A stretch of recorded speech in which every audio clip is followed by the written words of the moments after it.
Okay, we're back with another tech video. Now I'm going to go through your question, answer it, and hopefully you get the solution. Now remember to stay just a little bit crazy like me, and you'll get there to that resolution. Alright, let's continue on to the video.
And that's it, guys.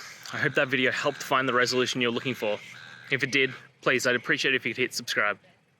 Until the next time you need more technical help, I hope you have a good one. Cheers.